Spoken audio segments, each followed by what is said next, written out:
Nada mejor que un banquete. Y más que un banquete de ideas. Y más todavía, un banquete de ideas entre amigos. El banquete más famoso de la historia de Occidente es ese famoso banquete en homenaje al dramaturgo Agatón, en el que participó como invitado Sócrates. Irrumpió borracho Alcibíades al final de esa conversación y participaron personajes de la talla de un Fedro, de un Pausínamo, ahí se me olvidó un poco el nombre, Pausánimes, ¿cierto? Pero lo interesante de este banquete es que parte con alguien que le pide que le cuenten qué sucedió en ese banquete, ¿no? Entonces, un personaje le dice a otro, yo me detuve y le dije a Pododoro, precisamente hace un momento te andaba buscando, ya que quiero informarme de la reunión de Agatón, Sócrates, Alcibíades y los demás, que en aquella ocasión asistieron al convite y de cuáles fueron sus discursos acerca del amor. Y el personaje intenta relatarle y transmitirle la viveza, la genialidad, los encuentros y los cruces de ese banquete. Me encuentro en la misma situación, guardando las proporciones como humilde intermediario, de un momento extraordinario vivido hace unas semanas en la ciudad de Viña del Mar, en el que fui testigo de uno de los homenajes más emocionantes a los que me ha tocado asistir en mi vida. Uno asiste a muchos homenajes y reuniones sociales, ¿no? Pero pocas veces vi congregada a tanta gente de tan diversas opiniones, tanto políticas como culturales, visiones de mundo, visiones académicas, generaciones, en torno a la figura y al cariño y el amor por una persona. Realmente creo que el homenaje que se le rindió a Ernesto Rodríguez es un homenaje en el que se habló de belleza, se habló de libertad, se habló de gracia, se habló de poesía, como en este banquete, y quedará para siempre en mi memoria como uno de esos banquetes o momentos inolvidables en los que uno participa. Y hemos invitado a esta conversación de la belleza de pensar justamente al homenajeado, al Sócrates de ese banquete en el Club de Viña del Mar, Ernesto Rodríguez, quien ha sido maestro de muchas generaciones, sobre todo un amigo, en un sentido amplio la palabra amigo, un hombre que ha influido en muchos de nosotros, ha influido en mí, era un profesor en el que nosotros salíamos, arrancábamos de las clases formales que nos daban en la universidad para ir a escuchar sus clases, que eran clases absolutamente libres, que se iban haciendo como una improvisación, como una improvisación musical. Yo te agradezco mucho, Ernesto, tu participación aquí en esta conversación que iniciamos ahora. Yo estoy demasiado feliz de estar contigo, Cristian, que tenemos una conversación que nos interrumpió después de tantos años, en las mismas cosas, en la universidad, en la revista Noreste, con amigos comunes, y ya lo vamos a seguir, pues. ¿Ah? Y la vamos a iniciar de inmediato. Ya, pues. Ernesto, es difícil clasificarte, y eso es muy bueno, habla muy bien de ti. Vivimos en un mundo de clasificaciones. Estos son los humanistas, estos son los científicos, estos son los escritores y estos son los deportistas, estos son los hombres de acción y estos son los hombres del pensamiento. Una de las cosas que me llamó la atención en ese homenaje que se te hizo a ti y de lo que hablan otros de ti es que tú eres inclasificable y te escapas con una libertad impresionante. ¿Estás de acuerdo en eso? Absolutamente. Eso. Y te voy a decir de dónde viene esto.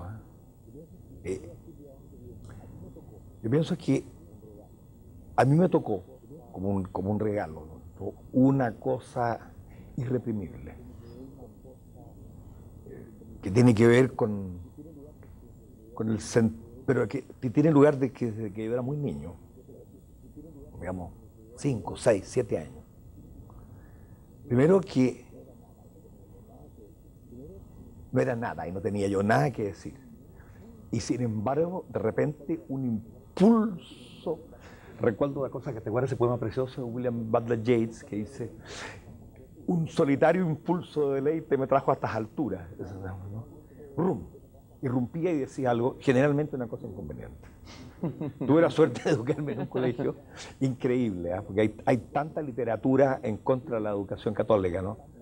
Yo estuve en un colegio maravilloso en el que fui aceptado desde un comienzo como un poco el loco del curso, el loco del colegio, y querido, como el tipo que lo querían, a pesar de que se sacaba pésimas notas, sobre todo en matemáticas, ¿no es cierto? ¿No? Y tuvo siempre cero en conducta. Y así atravesé mi educación primaria y secundaria, y después he atravesado mi vida, ¿no es cierto? ¿No? Un poco sin saber cómo, hasta que encontré una lectura prodigiosa al borde de mis 16, 17 años, ¿no? En que reconocí una figura mía que me estaba esperando. ¿Y sabes quién era? Don Miguel de Unamuno. Don Miguel de Unamuno, que decía que no escribía novelas, sino que ni bolas, y que a él no lo clasificaba nadie. Uno tiene que encontrar algunos momentos, ¿no es cierto?, algunos encuentros en la vida que lo hacen reconocerse en lo que uno es. Y esto de ser inclasificable apareció con Unamuno. Y después he tratado de no sé si conceptualizarlo, pero expresarlo mejor, ¿no es cierto? Y creo que vivimos normalmente en un mundo del O.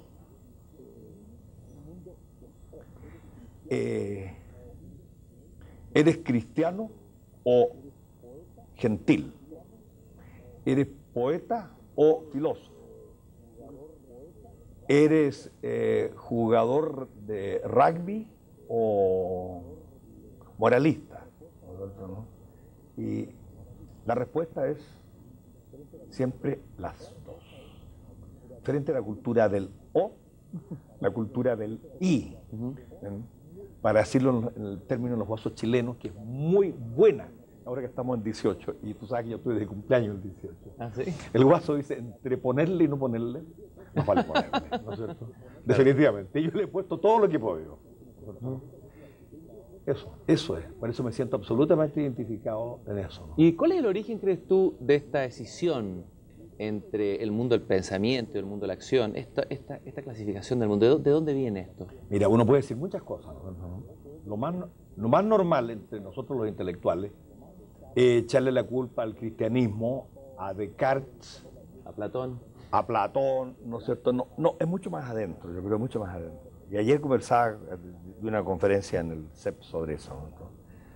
Yo creo que es la pereza, el peor enemigo del hombre. No la pereza al no hacer nada, que esa me encanta, el dolce far niente. El ocio.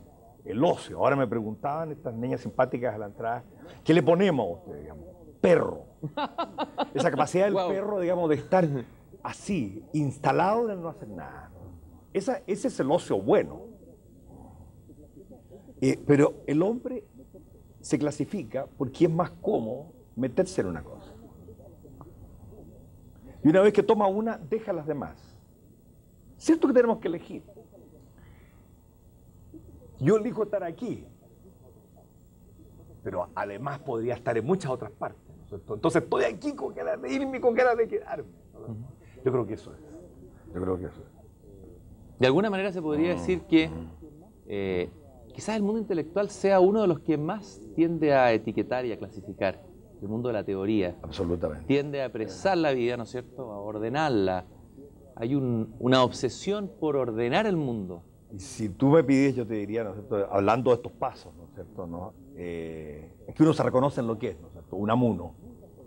Y el otro paso, del cual nunca se despega un hombre, ¿no es cierto?, ¿no? Un hombre libre, es Nietzsche. Nietzsche no puede ver el mundo de los profesores, ¿no es cierto? Por eso cuando me dicen profesor me siento muy incómodo. No puede ver el mundo de las universidades. Él detestaba la universidad de su tiempo. Y reconocía que ya la universidad era un lugar, ¿no sé?, donde tenía lugar por detrás del amor al estudio, también la pereza intelectual, ¿no? ¿Por qué se da la pereza intelectual ahí?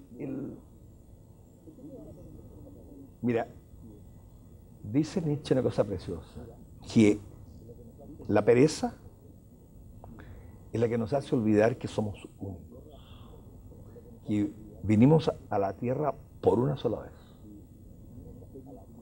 y que somos un misterio infinito. ¿Qué cosa más fácil que tomar un pedacito del misterio, ¿no es cierto?, ¿no?, y ganarse la vida con él? Entonces, un profesor universitario, ¿no?, que no pueda tener una distancia frente a eso. Mira, yo me encargo de este pedacito, pero están todos los demás. Un hombre de negocios que no tenga esa distancia frente a esto. Yo me encargué de este pedacito. Este pedacito puede ser la Exxon, cierto? ¿No? Pero existen todas las estrellas del mundo. Es un tipo que cae en la pereza.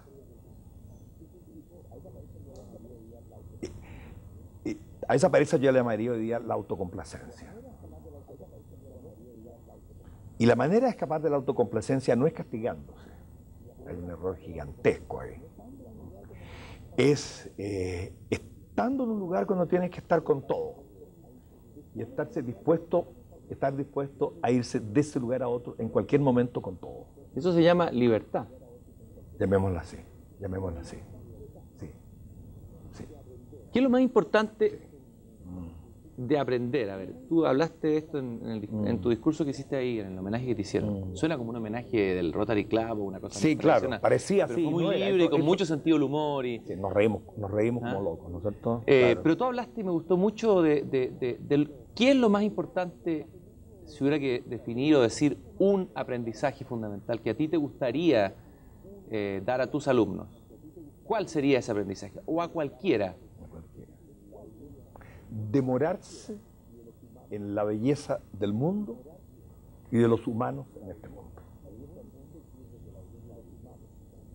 La belleza del mundo que es desde la belleza del cielo, ¿no? Esto que Hölderlin llama la transparencia del cielo. Las figuras que surgen bajo el cielo, en un día de sol o un día nublado. Estos personajes que caminan por los caminos de la tierra bajo el cielo. Y que a diferencia de lo que creía Platón, no son sombras, son absolutamente reales. ¿No? Ese niño que cruza un día, recuerdo perfectamente salir de Santiago, ese niño que cruza el camino que sale a la Panamericana, ¿no? A la altura de Conchalí, cruza la carretera entre un semáforo y otro, con un caballo que lo lleva amarrado con una rienda, con una soga, ¿no? Un hermanito que va detrás y dos volantines, ¿no?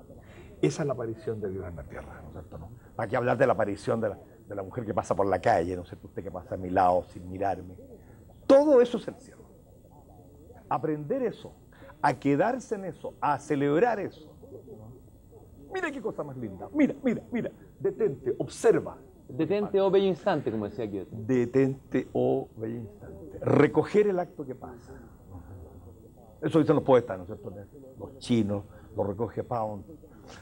Eso lo decía el otro día cuando hablé en el club, ¿no es cierto? ¿No? Las hojas caen. Pound es una cosa imposible, ¿no es cierto? Quiero impedir la caída. No.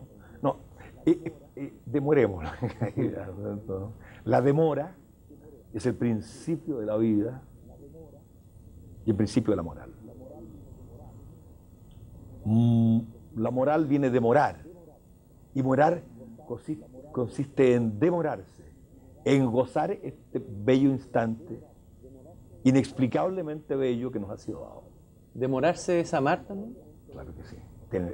Está claro, además en nuestra lengua, permite esa cosa preciosa, ¿no es cierto? ¿No? Que tú ordenan las cuatro letras de otra manera. El demorarse es amar, y es gratuito, además nuestra lengua tiene otro giro precioso. Cuando yo estoy conversando con un amigo, cuando yo estoy conversando con mi mujer, cuando yo estoy hablándole a un perro o tomándome un helado en la calle, ¿por qué lo hago? Nuestro idioma dice así: por mor de, por la cosa misma, sin ninguna explicación. Te quiero porque te quiero, no te quiero para salvar mi alma. A lo mejor como añadidura, ¿no es cierto?, salvo mi alma. Y eso yo llamaría la pura gratuidad, es decir, la gracia, el don. Recibir el don y no dejarlo pasar. Dante pone en el infierno a los que dejaron pasar el don de este mundo. Los tristes están en el infierno.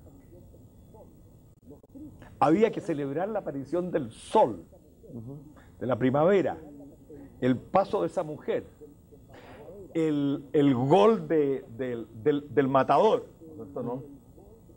Están ausentes. Eso es terrible. Eso es terrible. Habría, ¿no es cierto?, una paráfrasis. evangelios. Una y la otra. Cuando estuve enfermo, no me fuiste a visitar. Cuando estuve preso, no fuiste a la cárcel. Cuando estaba enamorado, no me abrazaste. Cuando hice el gol en el partido, me dijiste que tenía que hacer las tareas. Es tan grave una cosa como la otra. ¿Qué perdemos cuando perdemos esa capacidad de gozar el don? Pienso en una parte en otra civilización, no sé si toda. ¿Qué es lo que hemos perdido o estamos perdiéndonos? La vida, simplemente la vida. Hay un poema precioso que tú conoces de Apollinaire, que es un poema que lee cuando se casa un amigo. Poema que lee en la voz de Andrés Salmón. Ah, es maravilloso, sí. Extraordinario ese poema. Habría que colgar, dice, a los que no supieron disfrutar la vida. El otro día me tocó una cosa preciosa. Fue a ver un amigo que tú conoces. El Tony Castle, con un hijo maravilloso que tiene. Y de repente el hijo, que tiene 12 años, me dijo, mira, Ernesto, te voy a contar una historia preciosa. Y me dice, mira, llega un hombre al cielo y lo está esperando Dios. Y le dice, mira, me he hecho todas las tareas, me he comido toda la comida. Si he tenido malos pensamientos, no he incurrido en pensamientos de lujuria. Me he portado muy bien. Aquí estoy. Y dice este niño, y Dios se tapa la cabeza y le dice, pobrecito, ¿qué has hecho de tu vida? ¿Qué has hecho de tu vida? Has perdido tu vida. Ese es un Dios. Espérate una cosa muy linda. Sí, Tú me recordabas ahora, antes que me estuvieran grabando, a ese poeta inmenso que fue Eduardo Anguita, que era además de un gran poeta, un gran católico, y además de eso, un gran pecador. Y un adorador de la belleza. Por eso Absolutamente. escribe Venus en el pudridero. Es algunos de los poemas más hermosos de amor erótico los escribió Eduardo Anguita. Y en una revista que él editó y tuvo un número único por los años 52, David, él escribe y le pide a sus amigos que escriban sobre el paraíso. Y el paraíso de Anguita comienza con unas fiestas terribles que tenían a los 18 años. Unas juergas, noches de alcohol. Dice. Noches de alcohol, todos con todo. Iban con sus amigas en unos autos cargados de gin, ¿no es cierto? Claro. A los confines del mundo, que era la reina, ¿no es cierto? Y después su conversión, ¿no es cierto? Mozart, un poema que le escribe a una mujer y después se lo dedica a la Virgen. Eres siempre primera vez.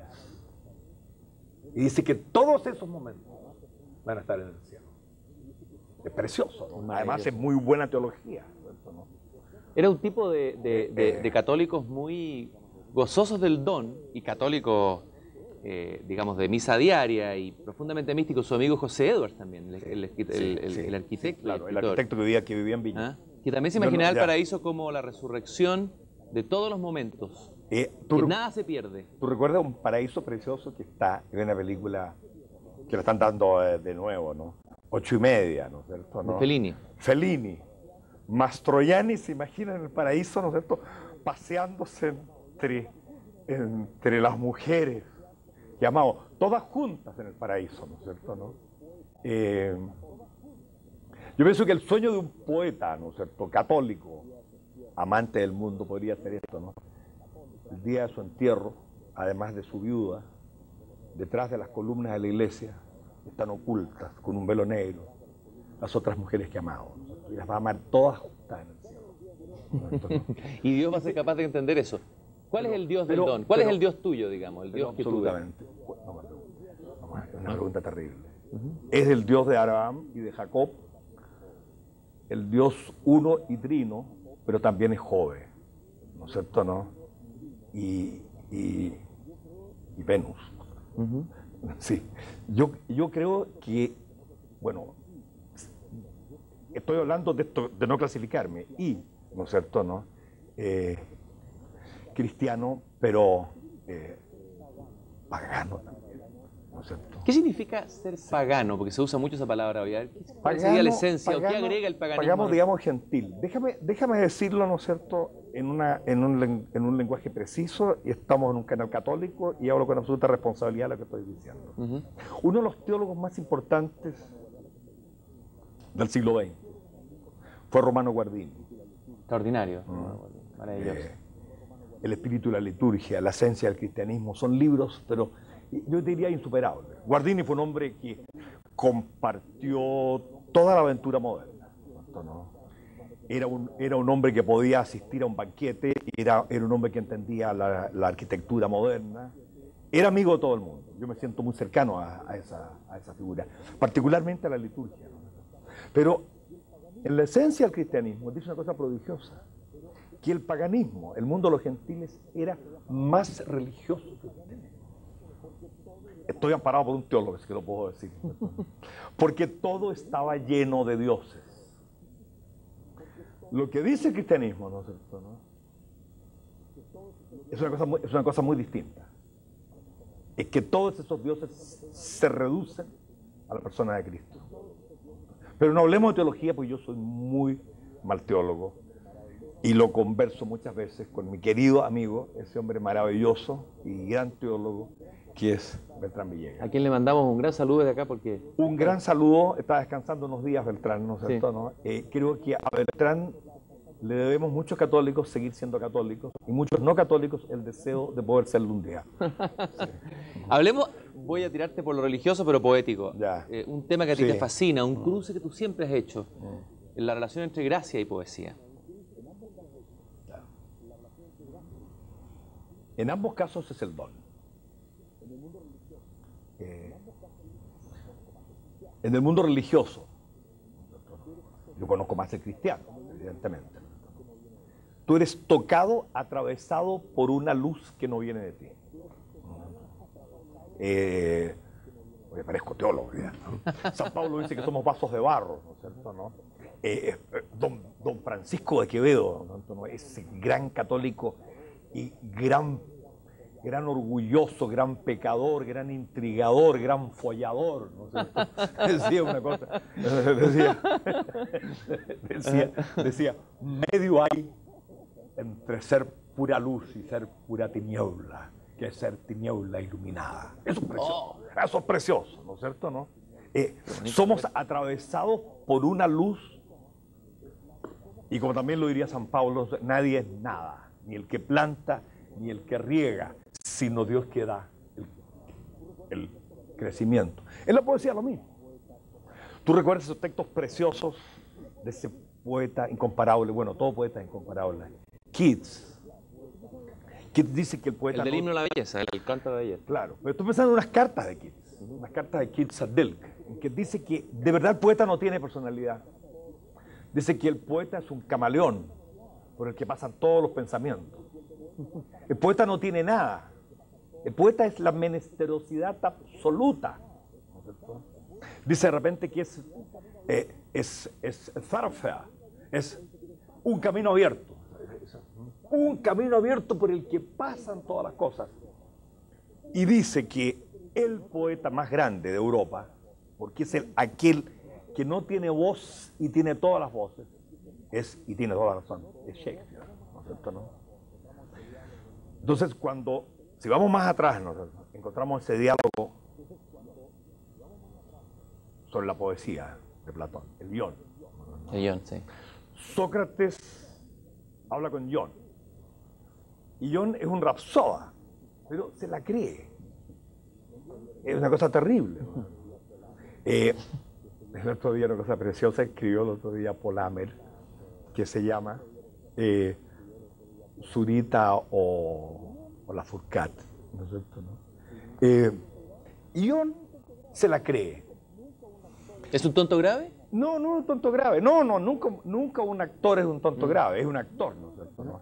Es un adedo, es un tipo que está poseído por las musas. Pero él cree que sabe. Y de una manera maravillosa, Platón le va demostrando que no puede saber. ¿No es cierto?, ¿no? Que hay dos clases de saber. Un saber que tiene que ver con el esfuerzo, con el mérito, el de la profesión, por el cual nos ganamos la vida. Y otro saber que no viene de nosotros y que pasa a través de nosotros. Es lo que dice esa palabra poética del poeta quizás más importante en mi vida, que es Hölder, ¿cierto? ¿No? Lleno de méritos, ganándose la vida, haciendo clases, haciendo negocios, vivimos, lleno de méritos, pero poéticamente habita el hombre sobre esta tierra. Vivir poéticamente significa vivir abierto al don, abierto a la gracia.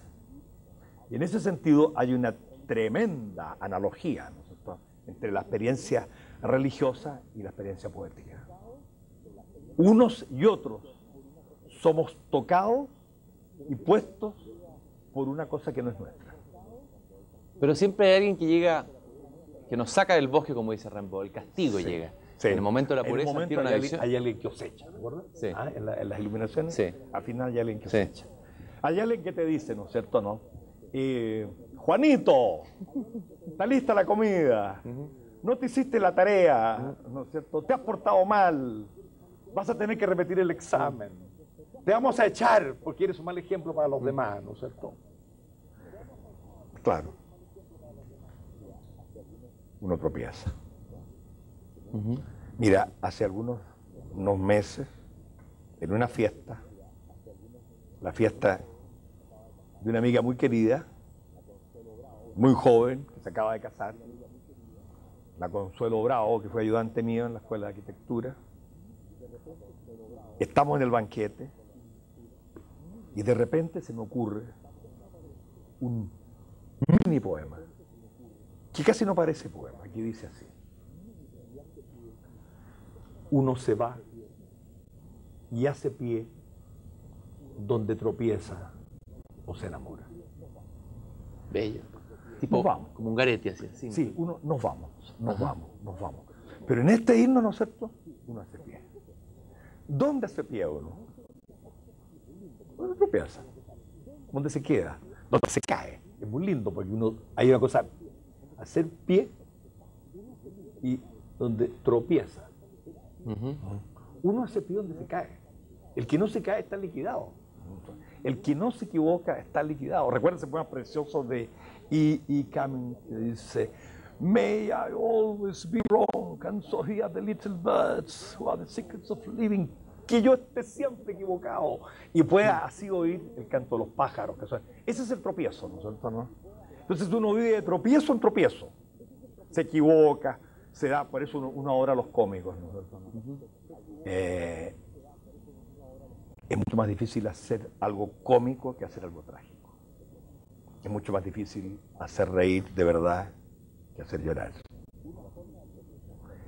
Y uno tropieza. Una forma del tropiezo es enamorarse. ¿Cuántas veces te has enamorado?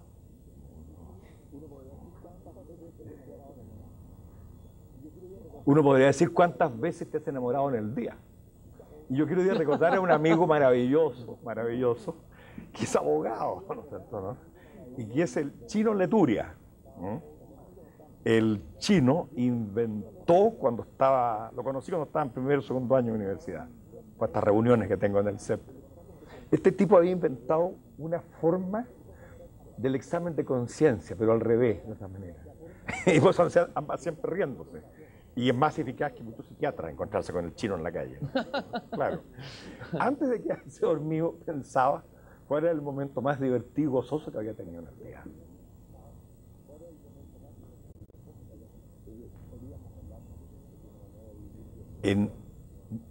Podríamos hablar, ¿no es cierto?, de una manera de vivir desde el don y no desde la culpa.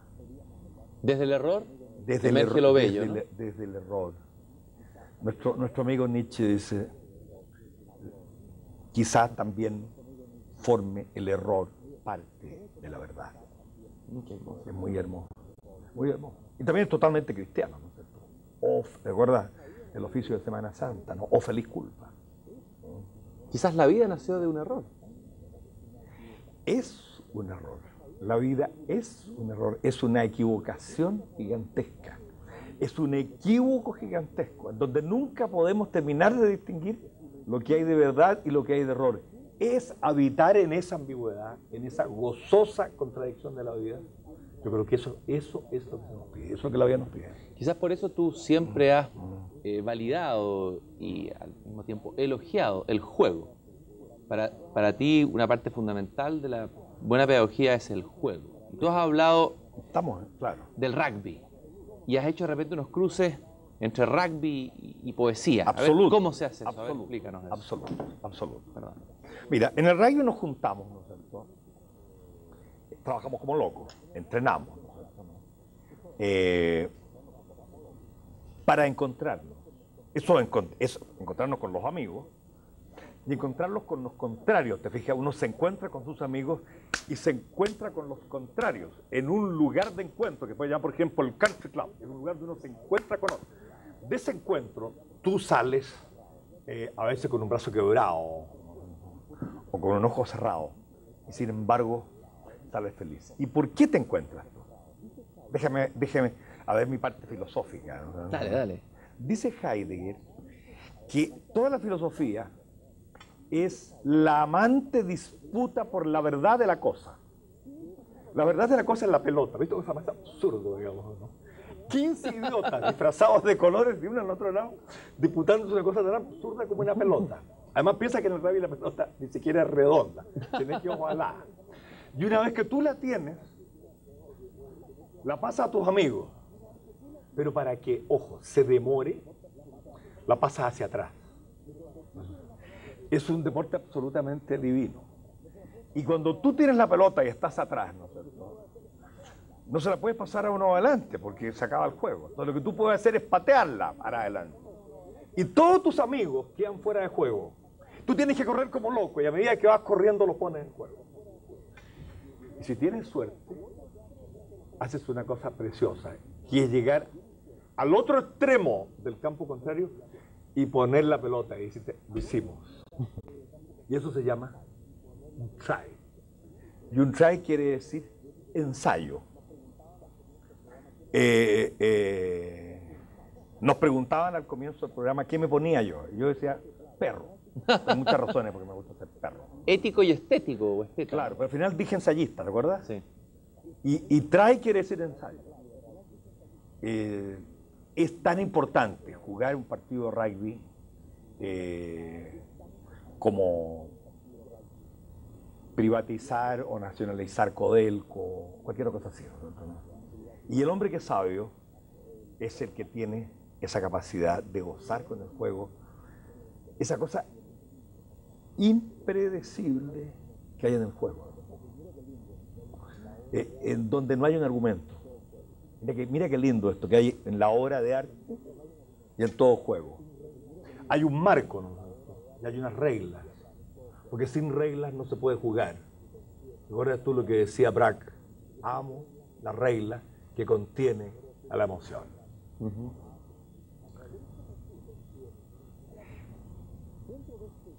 De eso resulta,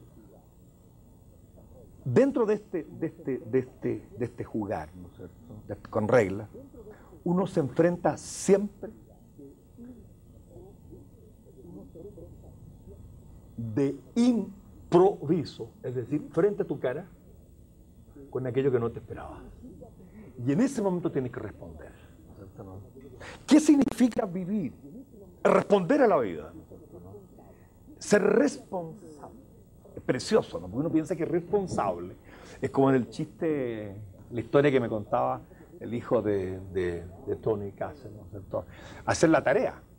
Es una forma muy derivada del ser responsable es la habilidad de responder. Responsable, la habilidad, en inglés es mucho más lindo todavía, más directo, ¿no? To be able to respond. Entonces, un jugador de rugby, ¿no es cierto? ¿Tú jugaste rugby alguna vez o viste un partido de rugby, ¿no es cierto? ¿No? Ese tipo que tira la pelota dentro del medio, ¿no? La recoge y tiene que responder en ese momento. En ese momento, acertamos o perdemos, ¿no es cierto? De ahí emerge lo en mejor ese de momento, nosotros, ¿no? En ese momento somos benditos o se nos fue el Dios. Y al final del partido decimos, hoy día, precioso, ¿visto cómo hablan los jugadores de fútbol? Hoy día todo se nos dio. Y otro día dicen, no, hoy día no se nos dio, ¿no es cierto? ¿No? Y al día siguiente nos volvemos a entrenar, volver a jugar. Yo he aprendido, Cristian, tanto en los libros como en las canchas de rugby o navegando en velero por la orilla de este glorioso mar Pacífico. La diferencia del mar de Homero es más celeste que negro, ¿no? Oh, Captain, my Captain. Oh, Captain, my Captain. Todos somos capitanes. ¿Tú fuiste Capitán de nuestra pequeña embarcación, ¿no? De nuestro pequeño bote. Pero ese pequeño bote es mi bote. Cada hombre es capitán. Todos somos capitanes. Y a veces de un barco ebrio. Claro, de todas maneras. De todas maneras. Divina habilidad, divina embriaguez.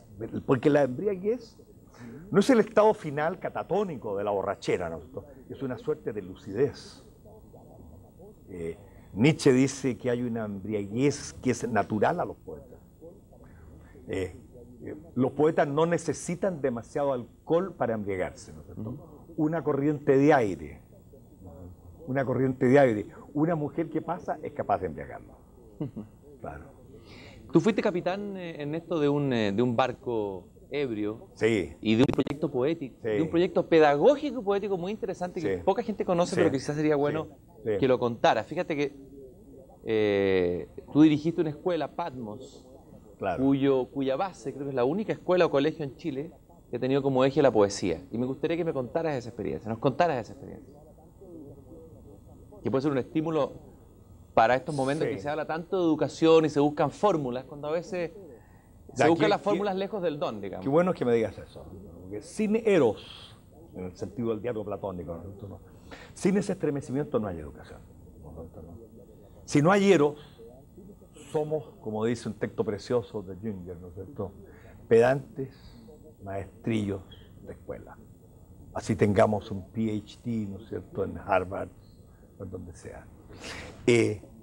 La educación nace de ese eros común que uno comparte con los demás, deja ser platónico, ¿no?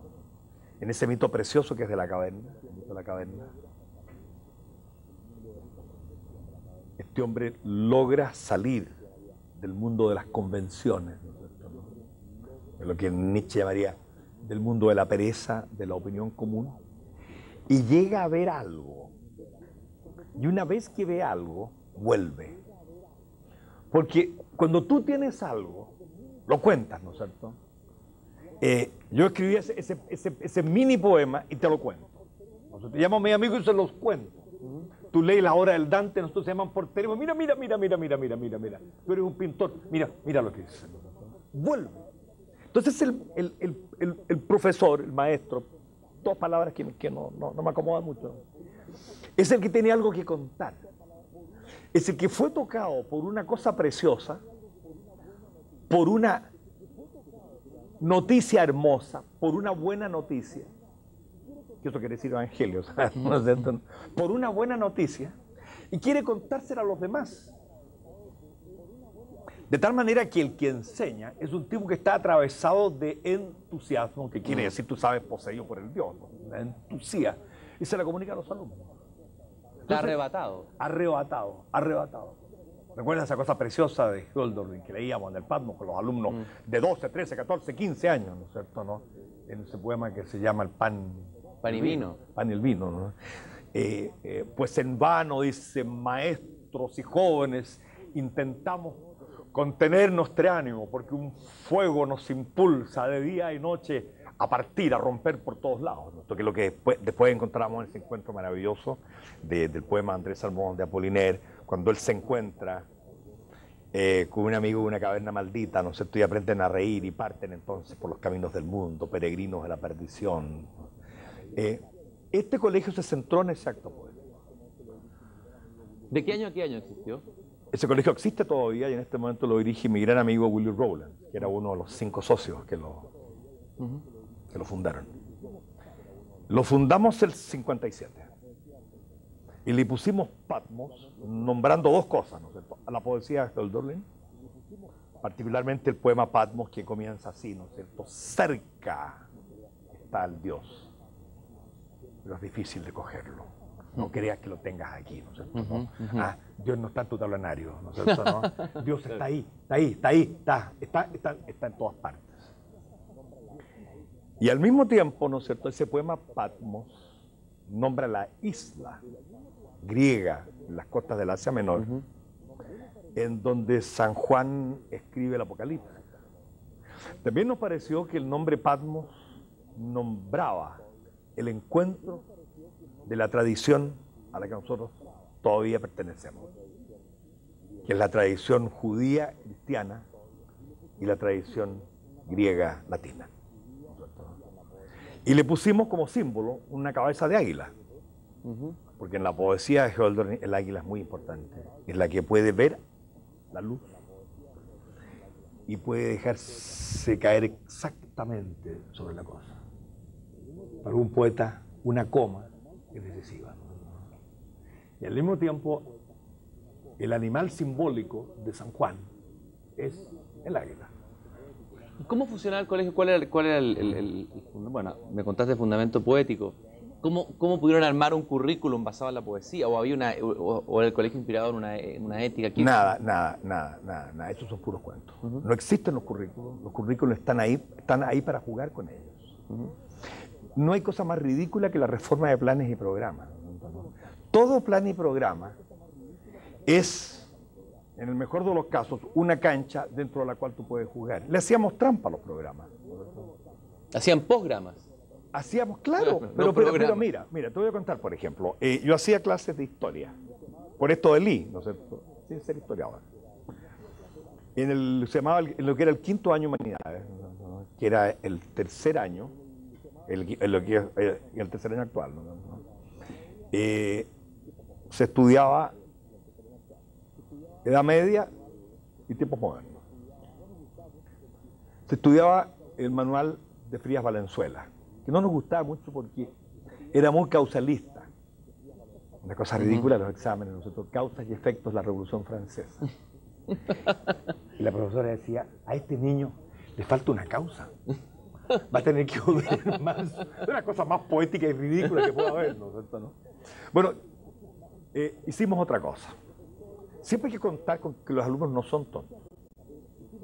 Los profesores, los predicadores, ¿no es cierto?, y muchas veces también los productores de televisión, no este programa, piensan que los espectadores no son tontos. No son tontos, no somos tontos. Y un alumno que llegó a quinto año de humanidades, ¿no es cierto?, puede perfectamente leer un libro de historia. Entonces les pedíamos, no el libro de Frías Valenzuela, sino un libro que era el doble de grueso, de Ricardo Krebs. Excelente. Y yo, una vez al mes, tomaba un control del libro de Ricardo Krebs, tenían que saberlo. ¿Para qué iba a pasar yo materia si los alumnos podían leer en clase? ¿Y qué hacías tú en clase? ¿Les leías poesía? En ese curso leí lo siguiente. El primer semestre leímos un tratado al Dante que se llama El Convivio, donde apareció todo lo que era el mundo medieval. En el segundo semestre leímos las dos primeras meditaciones metafísicas de Descartes. Y teníamos un profesor tan bueno de francés que podíamos leer. En ese curso estaba Virgilio Rodríguez, lo que tú conoces. Estaba mi amigo Leonidas Emilford, que está en el Instituto de Arte. Y está otra figura, ¿no es cierto?, que ha sido conocida por otras razones y que es un gran amigo mío, Ambrosio Rodríguez, ¿no es cierto?, ¿no? Leíamos las meditaciones metafísicas en francés, de tal manera que los programas están ahí para jugar con ellos, ¿no es cierto?, ¿no? Eso me hace pensar que uno de los errores de nuestra cultura y de la pedagogía y de la educación es que en vez de acercarnos a la fuente, nos coloca intermediarios. Administradores del saber. Bueno, ahí te digo. O alguaciles del saber, ¿no? Ahí te digo, ahí estamos. En ese punto, yo soy absolutamente, no reaccionario, pero conservador. Hay una tradición que conservar. En el CEP estamos trabajando muy fuertemente en eso. Si tú aprendes en el colegio de verdad a leer y a escribir, y en la universidad terminas de aprender a leer y a escribir, eres una persona que puede hablar en este mundo. Enseñamos tantas tonteras. Tantas cosas que nos parecen políticamente correctas, ¿no? Déjame meterme, a mí me gusta meterme en el área chica, ¿no? Mira, en las universidades católicas se enseña mucho doctrina social de la Iglesia. La doctrina social de la Iglesia es parte de una vieja prudencia católica que consiste en combinar las virtudes de la economía con las de la justicia. Pero tú comprendes que si tú lees literatura, ¿no es cierto?, y tienes un alma buena, vas a ser, si eres un hombre de negocio, un hombre que va a querer a tus empleados. ¿Cuánto tiempo se pierde en las universidades en cursos de ética profesional? ¿No es cierto? Cuando el tipo que tiene una mala alma, ¿no es cierto?, por muchas clases que les dé, va a ser un médico inmoral, un abogado inmoral. Y que va a usar la ética además para justificar sus actos. Para justificar, y para así como se dice tanto en Chile, nosotros creemos en los valores. Con eso estamos al otro lado.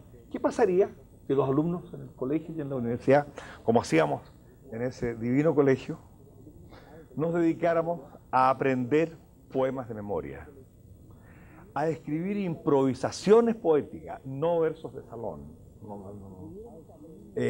Si leyéramos a Homero, ¿no es cierto? ¿No? Si pudiéramos aprender en Vicente Huidobro piropos para enamorar a las mujeres, ¿no es cierto? Imagínate un profesor de literatura que dice a los alumnos de colegio: mire, ustedes pueden decir esto, por ejemplo: eres más hermosa que el relincho de un potro en la montaña. ¿Ah? Irías a ser muda que Dios te dio esos ojos, ¿no es cierto? ¿Por qué los alumnos odian la literatura? Porque les enseñan discursos inútiles a través de la literatura. ¿Qué quieren los alumnos? ¿No es cierto? No. Los alumnos quieren pasarlo bien. Y pasarlo bien hoy día significa, ¿no es cierto?, tener unas buenas tarjetas, ¿no es cierto? ¿No? ¿Por qué le tenemos miedo a la riqueza? ¿Por qué le tenemos miedo a la economía? ¿Por qué creemos que si somos ingenieros exitosos vamos a perder nuestra alma? Un ingeniero exitoso es tan importante como un jugador de rugby, ¿no es cierto? ¿No?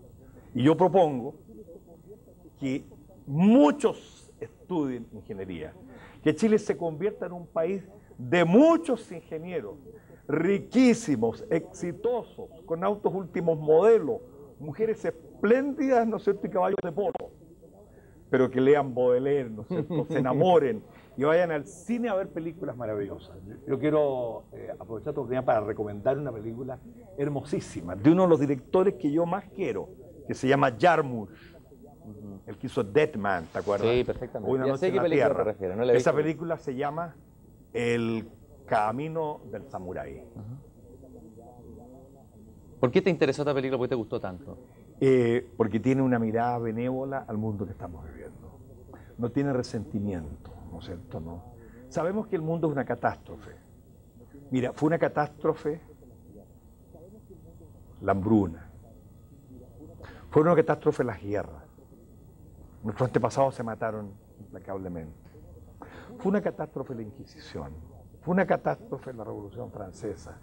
Fue una catástrofe la Revolución Industrial. Fue una catástrofe el fascismo. Fue una catástrofe el estalinismo, ¿no es cierto? ¿No? ¿Y por qué no va a ser una catástrofe el neoliberalismo capitalista? Bendita catástrofe. Vivimos en tiempos de catástrofe, pero los dioses cantan en medio de la catástrofe.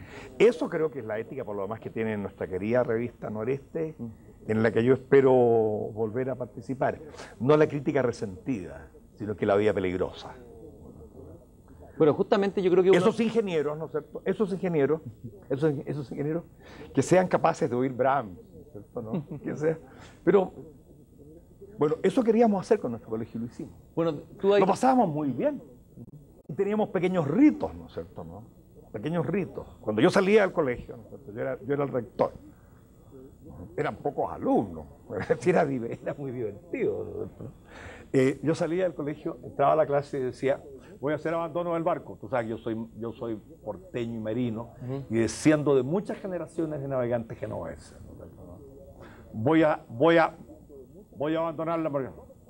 Entonces Jorge Villarán, que era el vicerrector, decía a un alumno: Robertson, un gringo se paraba y decía...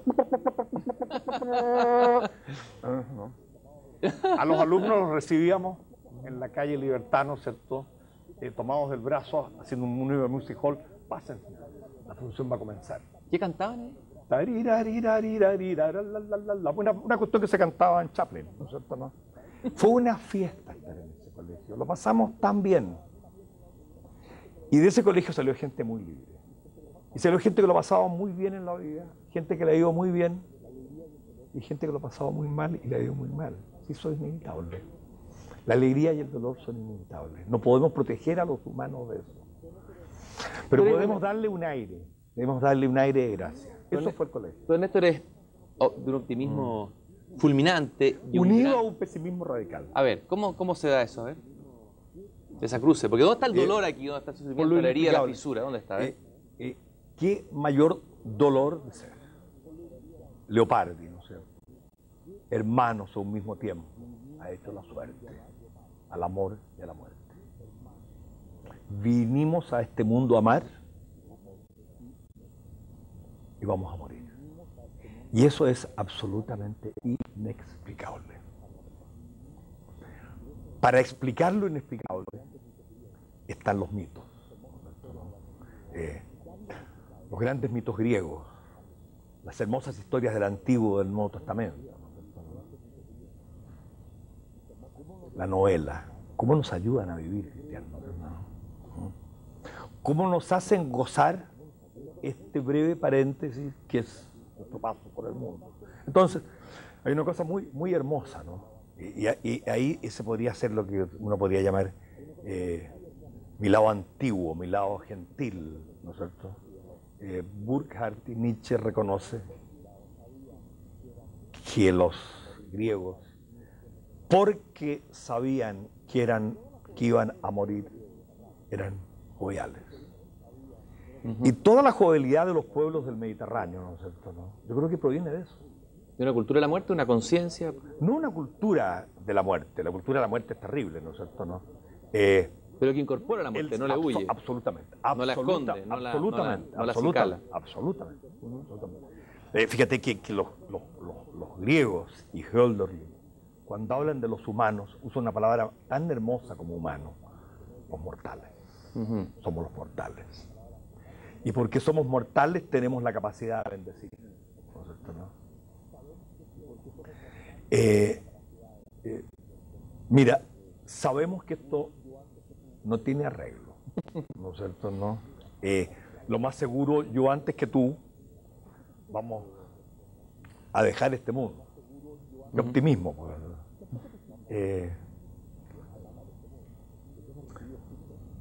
Tampoco pesimismo, ¿no? Porque entre tanto, lo que hemos recibido es un don inexplicable.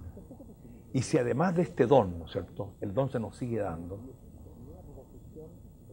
yo podría resumir esto en una proposición hermosa, que como muchas otras se las debo a un alumno,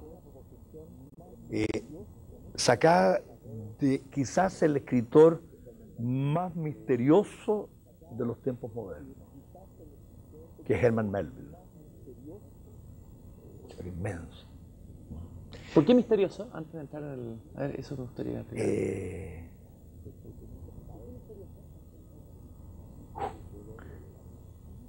Porque tú nunca sabes desde dónde está hablando.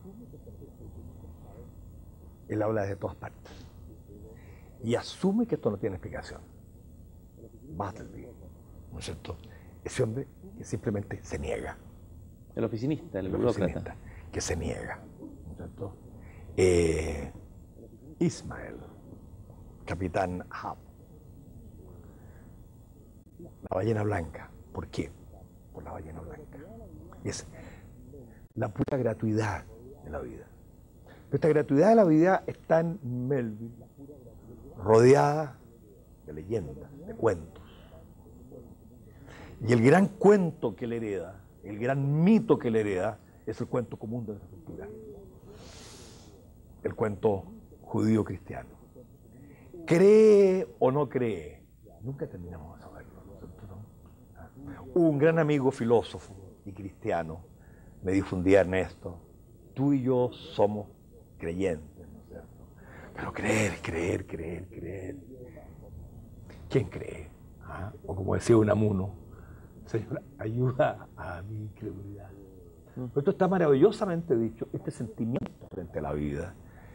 El pasar bien frente a la catástrofe inevitable, ¿no es cierto? ¿No?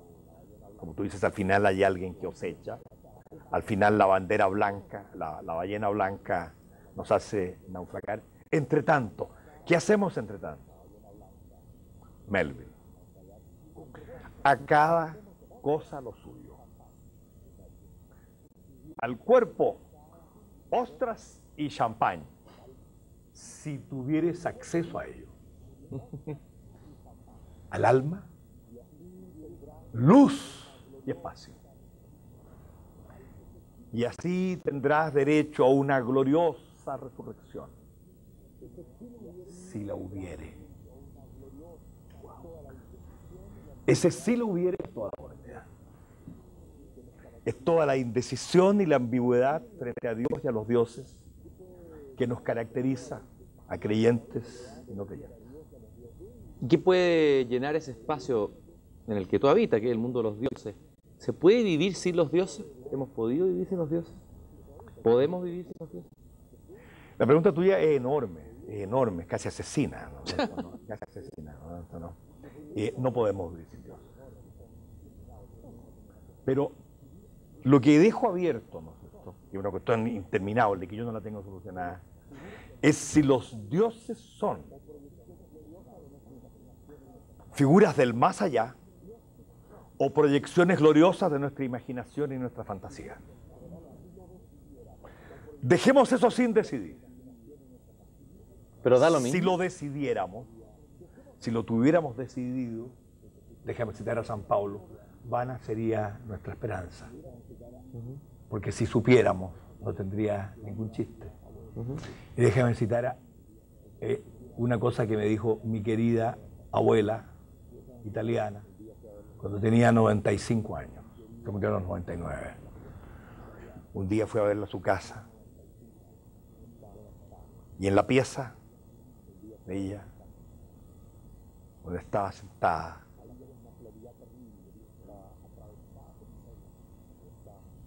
había una claridad terrible porque estaba atravesada por un rayo de sol. Y a su espalda cantaba un canario que se llamaba Pepito. Y mi vieja abuela me dijo, Tito, mira este día, goza este día, gózalo. Porque yo me voy a ir muy luego y no sé qué es lo que hay. Era profundamente católica. Estas señoras rezaban en latín, ¿no es cierto? Pero me dijo una verdad teológica, porque si supiéramos lo que hay, vana sería nuestra esperanza. Pero ahora me acerco entonces más a la pregunta que tú querías hacerme. No podemos vivir sin Dios. Pensemos, por ejemplo, en Don Quijote, ¿no es cierto? ¿No? Don Quijote tiene dos dioses, ¿no es cierto? ¿No? El Dios de Abraham, de Jacob, el Dios cristiano, y el Dios de su imaginación. Tiene numerosos conflictos con los administradores del Dios cristiano. Con el cura de su pueblo y con el capellán de los duques. De tal manera que podríamos decir que era un fuerte creyente, ¿no es cierto?, que desconfiaba un poco de quienes pretendían administrar la creencia. Pero lo que llenaba su imaginación eran las hazañas de caballeros andantes, ¿no es cierto? ¿Por qué nos toca al Quijote? Porque toca la divina cuerda de lo más profundo de nuestra alma, que solo puede ser iluminada, dice Wittgenstein, por la fantasía. El actor de la película, el samurái, ¿no es cierto?, ¿no?, cree que es un samurái, está iluminado por... La película está llena de dioses, y él es capaz, con esa mirada, de transfigurar hasta en apariciones divinas a los mafiosos italianos de ese barrio de una ciudad americana que no sabemos cuál es. Terminamos amando a esos mafiosos. Definitivamente no podemos vivir sin dioses. Y eso es lo que le reprocho, pero con toda mi alma, a los teólogos agnósticos de la sospecha.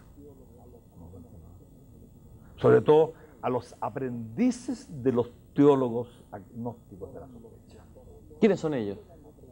Mira, son los que toman al pie de la letra a Nietzsche, son los que toman al pie de la letra a Derrida, son los que toman al pie de la letra a Marx, son los que toman al pie de la letra a Adam Smith, todos ellos.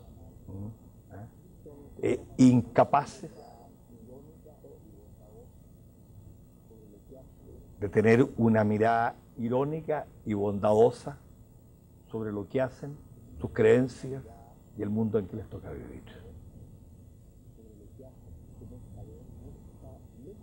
Ese es el enemigo que nos acecha, que no está lejos de nosotros mismos, lo tenemos adentro. Tomarnos en serio.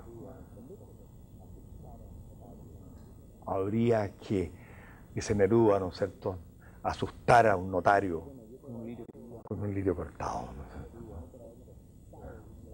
Ernesto, bueno, yo te agradezco no por habernos asustado con un lirio, sino que por habernos regalado la belleza de los lirios del valle, la gratuidad, todos los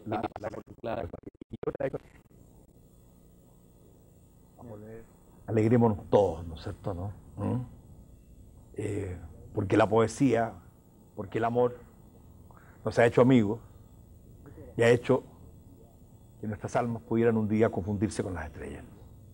Muchas gracias. Gracias a ti, Cristian.